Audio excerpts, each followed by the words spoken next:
This program was produced by and first broadcast on Radio Kidnappers, a volunteer-based community access station. For more information, go to www.radiokidnappers.org.nz. Thanks to New Zealand On Air for making this program available through funding the Access Internet Radio project.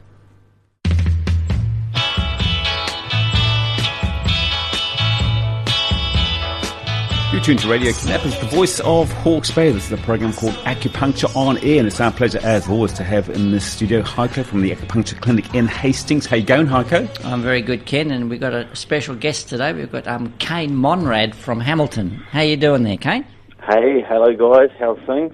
Happy to be on the show. Thanks for having me here. I'm just wondering about that weather up in Hamilton. I'm sure it's foggy and damp and there's lots of mosquitoes and stuff, but not like here in sunny Hawke's Bay. We just got an absolute glorious day today.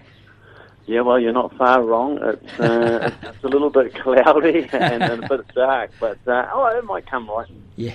We were just saying before we came to air, Kane Monrad sounds like a made-up name for a movie star. Is that your real name? Yep, that's my real name, yep. Good on you. Yeah, I thought I was the only one to ever get asked that question. They always ask, is that your real name, Heiko? I mean, it sounds Japanese, but yeah. That's right. Anyway, today we've got a pretty interesting topic, and I'm sure some of the skeptics will be going, yeah, sure. We're going to talk about fertility and Moxibustion, which is your specialty, Kane. But I wonder, before we even start talking about that, if you could, one of you could tell our listeners, what exactly is Moxa? All right, Kane, we'll let you seeing you sell it to all of us, you can tell us what it is.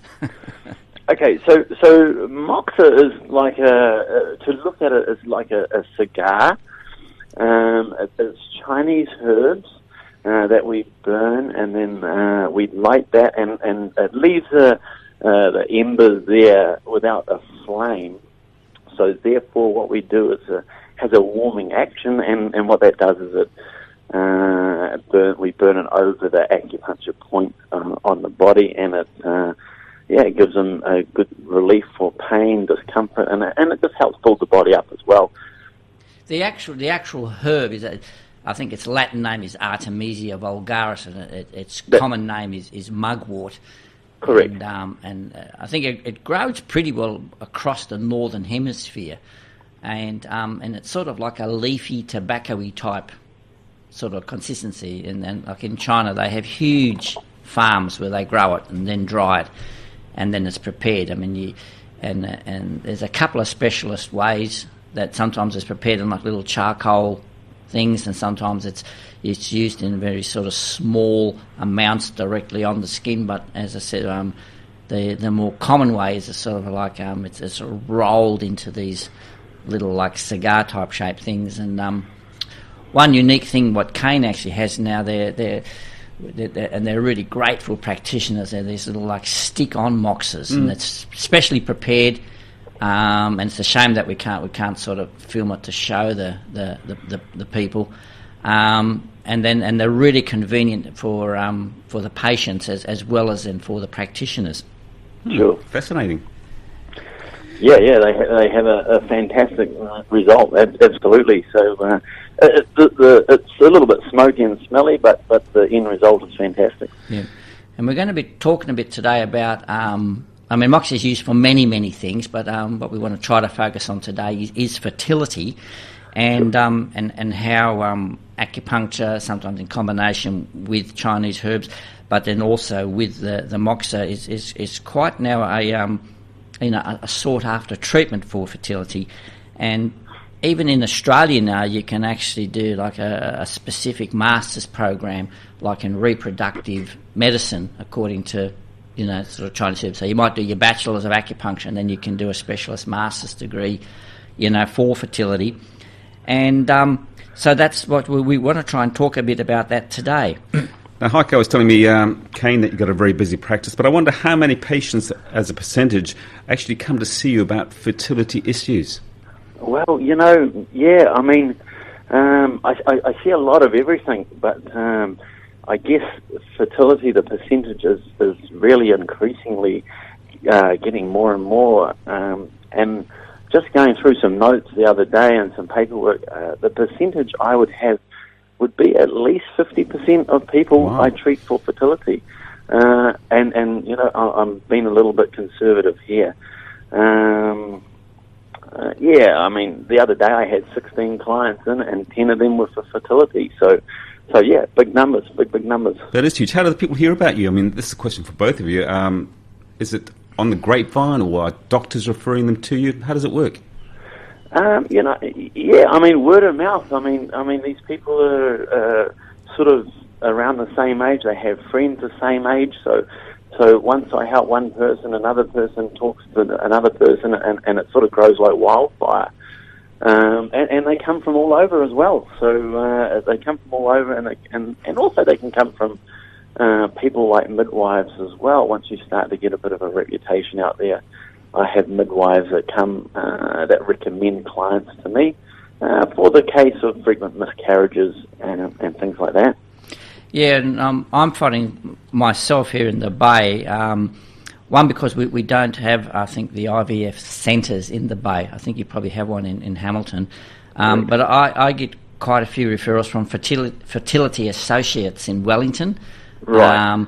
for the sort of the pre and the post IVF treatments. Yep. And then with that, then, you know, those patients then hear about you and then pass the word about, you know, for other treatments and so forth. But I try to sort of actively help try to promote just the, you know, what acupuncture and Chinese herbs can do for women's problems generally, not just fertility, because as we know, there's many other problems with, you know, irregular Correct. menstrual cycles and endometriosis and Yep. you know, polycystic ovarian syndrome and all that, which as we know, we both know acupuncture and, you know, it can be very useful for. But I probably see maybe 20%, 10%, it varies a bit with fertility. Sure. Because I sort of end up to see, for whatever reason, I see a lot more, I don't know, more Traditional stuff like more chronic, I muscles don't know, you know, Yeah. Parkinson's disease and different, Yeah. you know, sort of more chronic type things. From a traditional diagnostic point of view, Kane, how do you look at that problem of fertility? What causes it, in your opinion? Well, yeah, you know, in Chinese medicine, we look at a lot of different things, not any one thing in particular. So, you know, like common patterns that keep showing up from time and time again. You know, people with busier lifestyles, not enough sleep, poor diet, overthinking, too much work. These conditions are really play a big part on trying to conceive or trying to fall pregnant. So, you know, and as Heiko says, you know, people we're starting to see people more, well, I think more now with polycystic ovaries and endometriosis. So it plays a big toll on that. I mean, in Chinese medicine, we have different organ functions. So we would say we might have liver qi stagnation or kidney yang deficiency. And just to touch briefly on that, not going into too much detail, the liver is really we would call the liver the free and easy wanderer. So the liver is responsible for moving energy and blood throughout the body. So there's always that continual movement of energy and blood flow. So when that becomes stagnant, then certain areas of the body don't get nourished with blood. And when we're talking about fertility, the uterus can be one of them. And also what stagnates the liver, we say, is too much stress. Too much stress, too much thinking, busy lifestyle, and then that leads to irritability, frustration, PMS, high blood pressure, headache, migraines, and so forth. So yeah, I mean, one thing I tell clients that I think that are very liverish or have liver qi stagnation is to exercise more, just to get that blood moving, get everything circulating through the system. Would stress be the most common factor that you come across? That is one of them, and the other one is definitely in my clinic. Out of all of those clients that I see, many of them are kidney yang deficient. So when I say kidney yang deficient, I mean that the the fire in the body is getting exhausted, and this happens because people may leave it later in life, or they're just too busy. The battery's getting burnt out, and they have cold hands and feet, cold abdomen, and cold lower back. I mean, I have a client intake form, and most of them will tick cold hands and feet with my fertility clients. Not all of them, but most of them will. See, what I find is kind of a lot of my patients, they've had a history of being on the contraceptive pill for many years, often since teenage age. Sure. And as we know, like from a traditional Chinese medicine point of view, the pill itself is a cold and damp type of medicine, and it makes you infertile, and it makes you, like in the old Shakespeare days, it makes the woman cold and barren. And so then, they've had this history of this, this medicine, if you like, that's making them cold and damp and deficient.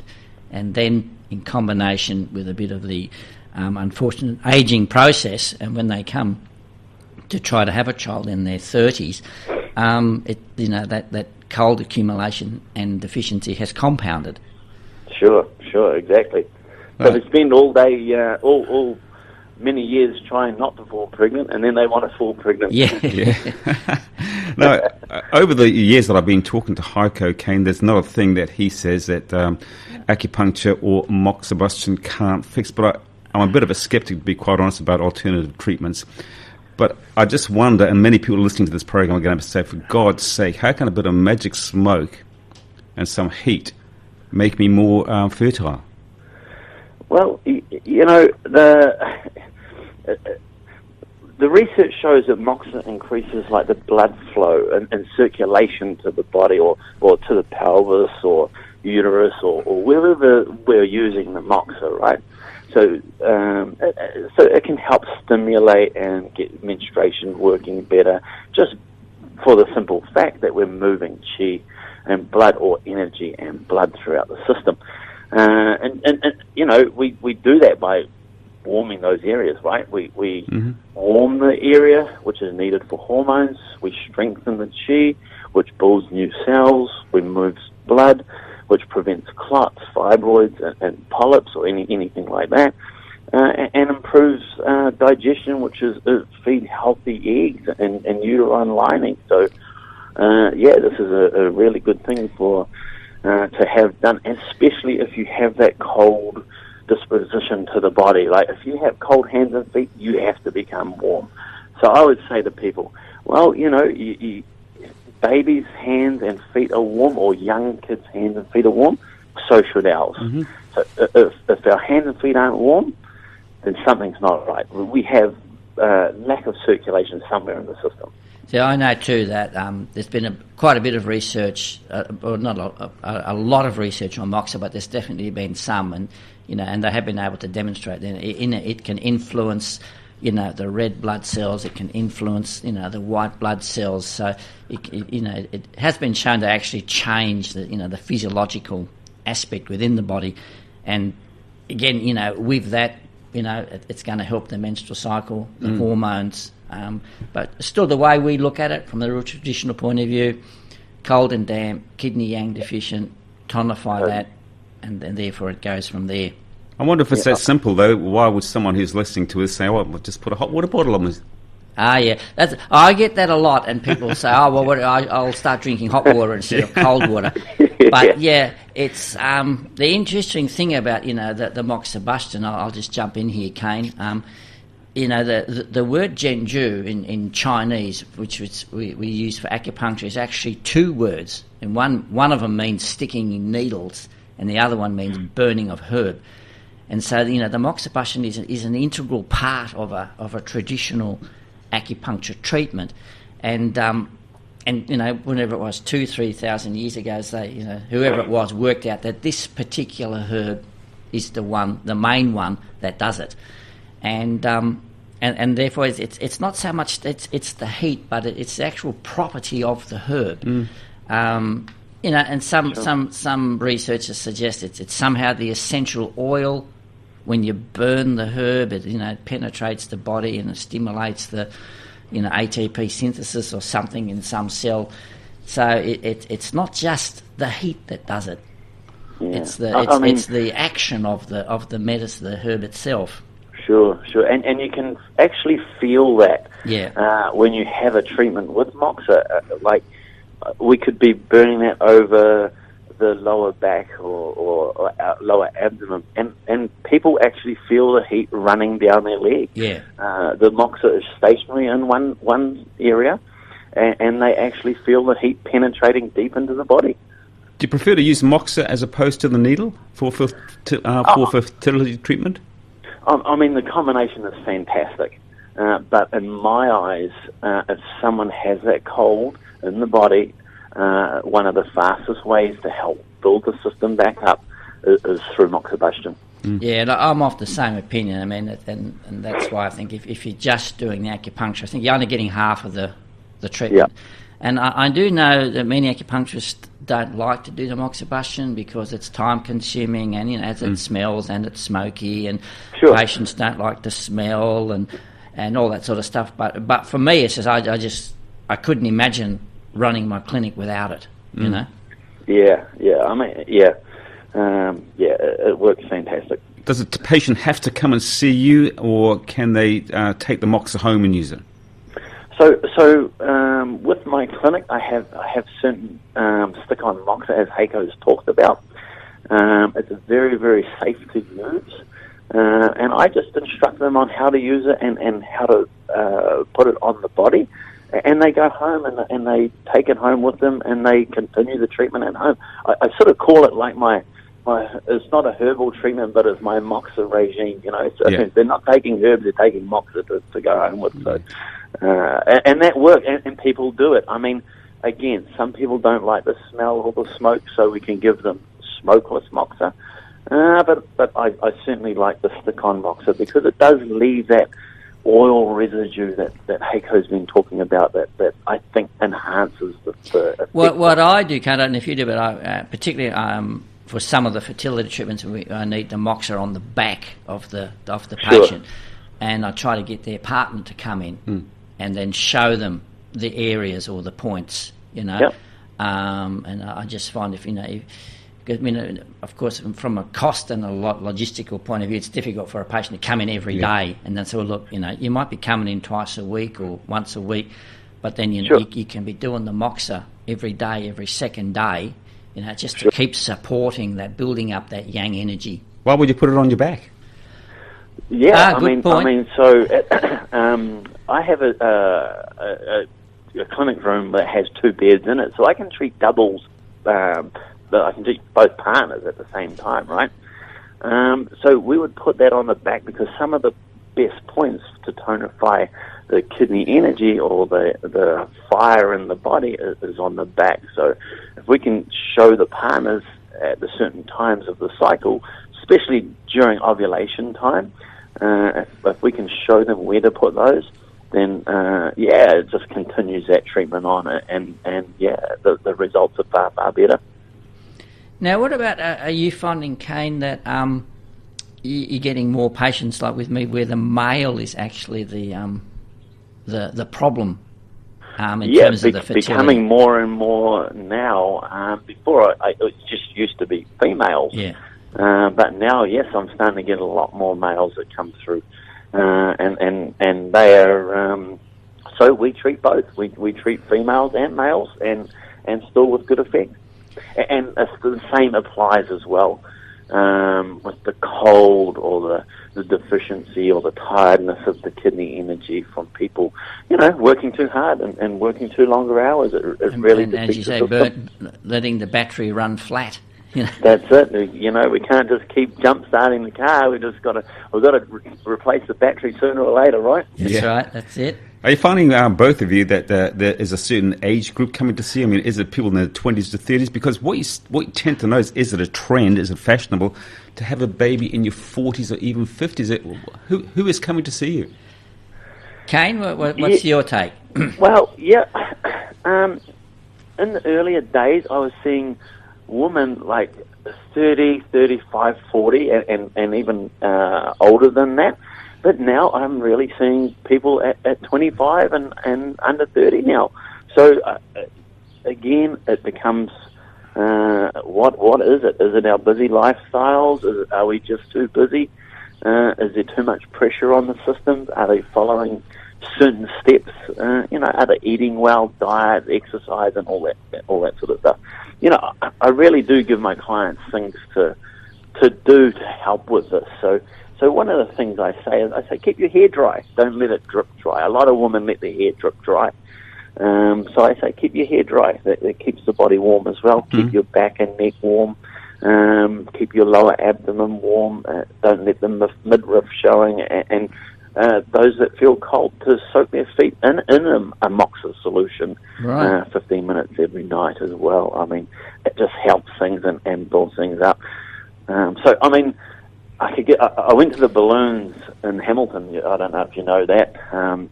They have the big balloon festival in Hamilton, and I take the kids there, and it's cold. It's a cold winter day, and things, but I see people, young girls, 13 onwards, walking around, bare feet, midriff showing, the bare skin showing. But they make great patients for us later on in life, Kane. Listen, we're going to have to run because we're running a bit short on time here. But I'm going to put your website up on the comments section in the on the YouTube link, and so then people can maybe ask questions and go from there. And just very quickly, we try to finish the show with a really great song, and then we've got a really good one for you today, Ken, haven't we? And it's called La Petite Morte. Sorry about my French pronunciation here. I'm even struggling to say the name, but Coeur de Pirate. So tell us all about it, Ken. He says really great songs, but in all the time that we've been doing the program, I think he said about 2 really great songs. But this song that is a song that you and I probably, Kane, have never ever heard of, and I can't even tell you anything about it. So without further ado, here it is. Thanks for being on the show, Kane. And we'll see you when you're in the bay, Ken. Thanks, guys, for having me. Okay, Kane. Bye. Bye for now.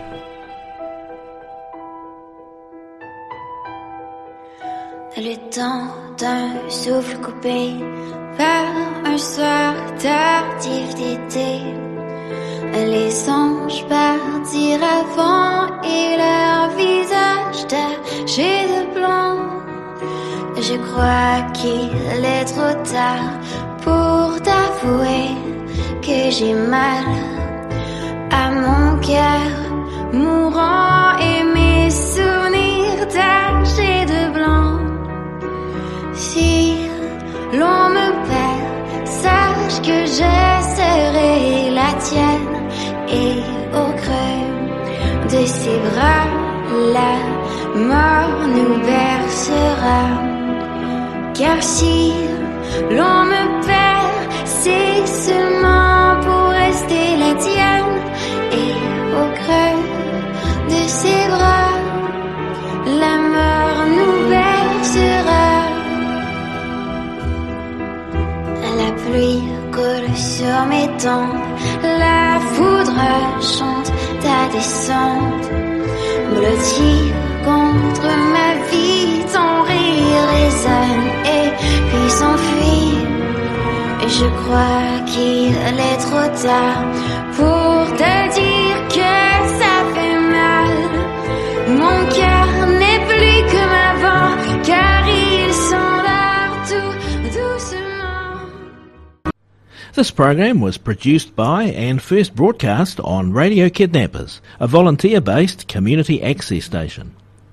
For more information, go to www.radiokidnappers.org.nz. Thanks to New Zealand On Air for making this program available through funding the Access Internet Radio project.